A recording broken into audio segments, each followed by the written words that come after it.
Hello అండి. అందరికీ నమస్కారం. అందరూ ఎలా ఉన్నారు? ఈ 2020 సంవత్సరంలో సెప్టెంబర్ నెలలో 21 తేదీన ఆదివారం నాడు పాక్షిక సూర్యగ్రహణం ఏర్పడుతుందండి. ఈ సూర్యగ్రహణం ఏ ఏ దేశాల్లో ఏర్పడుతుంది? పట్టు విడుపు సమయాలేంటి? ఈ గ్రహణం భారతదేశంలో కనిపిస్తుందా లేదా? గర్భిణీ స్త్రీలు నియమాలు పాటించాలా వద్దా?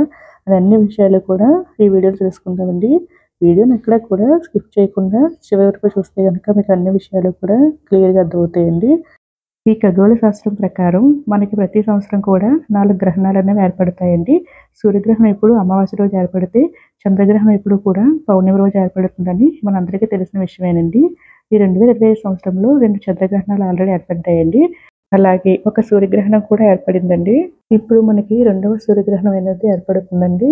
ఈ సూర్యగ్రహణం వచ్చి 2025 సంవత్సరంలో సెప్టెంబర్ 21 తేదీన బహుళ అమావాస్య రోజునైతే ఏర్పడుతుందండి. ఇదే ఈ చివరి సూర్యగ్రహణం అండి. ఇక్కడితో మనకి గ్రహణాలనేవి ఈ సంవత్సరంలో ముగుస్తాయండి.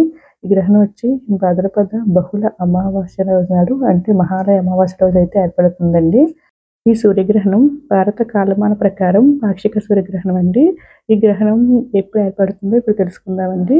2025 సెప్టెంబర్ 21 తేదీ ఆదివారం నాడైతే ఈ గ్రహణం ఏర్పడుతుందండి. ఈ గ్రహణం వచ్చి చూడమని ఖండగ్రాస గ్రహణంగా పిలువబడుతుందండి. ఈ సూర్యగ్రహణం వచ్చి పితృపక్షాల్లో ఆఖరి రోజైన భాద్రపద మహాలయ అమావాస్య రోజైతే ఏర్పడుతుందండి. ఈ గ్రహణం ఎప్పుడు ఏర్పడుతుందో పట్టు విడుపు సమయాలంటే ఇప్పుడు తెలుసుకుందాం. 2025 సెప్టెంబర్ 21 ఆదివారం రాత్రి 10:59 నుంచి ప్రారంభమై 2025 సెప్టెంబర్ 22 సోమవారం తెల్లవారితే 3:23 వరకైతే ఈ గ్రహణం ఉంటుందండి. ఈ సూర్యగ్రహణం రాత్రి వేళల్లో సంభవిస్తుంది కాబట్టి మన భారతదేశంలో ఎక్కడ కూడా కనిపించదండి.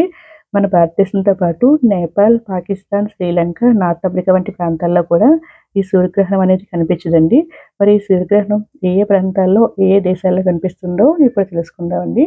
ఈ సూర్యగ్రహణం వచ్చి ఆస్ట్రేలియా, అంటార్క్టికా, న్యూజిలాండ్, పసిఫిక్ మహాసముద్రం, ఫీజీ తదితర ప్రాంతాల్లో అయితే గనక ఈ సూర్యగ్రహణం అనేది కనిపిస్తుందండి. ఈ దేశంలో ఉన్న భారతీయులు కూడా గ్రహణ నియమాలను పాటించాలండి. ఈ గ్రహణం ఈసారి సింహరాశిలో ఏర్పడుతుందని కొందరు, కన్యా రాశిలో ఏర్పడుతుందని మరికొందరు పండితులు, ఆధ్యాత్మికులు చెప్తున్నారండి. అందువల్ల ఈ దేశాల్లో ఉన్న సింహరాశి వారు గాని, కన్యా రాశి వారు గాని ఈ గ్రహణాన్ని చూడకపోవడం మంచిదండి. ఈ రాహుగ్రస్త సూర్యగ్రహణం వచ్చి మన భారతదేశంలో ఎక్కడా కూడా కనిపించదు కాబట్టి గర్భిణీ స్త్రీలు నియమాలేవి కూడా పాటించవసరం లేదండి. వారి పనులు యథావిధిగా చేసుకోవచ్చండి. మన భారతదేశంలో ఎటువంటి గ్రహణ నియమాలు గాని, సూతకకాలం గాని పాటించవలసిన అవసరం లేదండి. ఎటువంటి దానాలు చేయవలసిన లేదండి. ఈ 2025లో ఇదే ఆఖరి గ్రహణం అండి. ఈ 2025లో గ్రహణాలనేవి ఇక్కడితో ముగుస్తాయండి. తర్వాత రోజు నుంచి దేవీ నవరాత్రులు అంటే సెప్టెంబర్ 22 తారీఖు నుంచి దేవీ నవరాత్రులు మొదలవుతున్నాయి కాబట్టి ఈ రోజునైతే దేవుడి ఫోటోలను ఇంటిని శుభ్రం చేసుకోవచ్చండి. ఎందుకంటే పితృపక్ష అమావాస్య అండి ఈరోజు. మహాలయ అమావాస్య కాబట్టి ఈరోజు లక్ష్మీ పూజ చేయరు కాబట్టి ఈ రోజునైతే దేవీ నవరాత్రుల కోసం ఈరోజు ఇంటిని దేవుడి గదిని అయితే శుభ్రం చేసుకోవచ్చండి. సో ఇదండి ఈ వీడియో.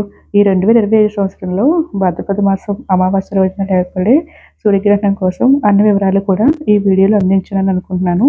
నా వీడియో నచ్చితే గనక ప్లీజ్ లైక్ చేయండి, షేర్ చేయండి, సబ్స్క్రైబ్ చేసుకోండి. మరొక వీడియోతో మళ్ళీ కలుద్దాం. సర్వే జన సుఖినో భవంతు. Thank you for watching.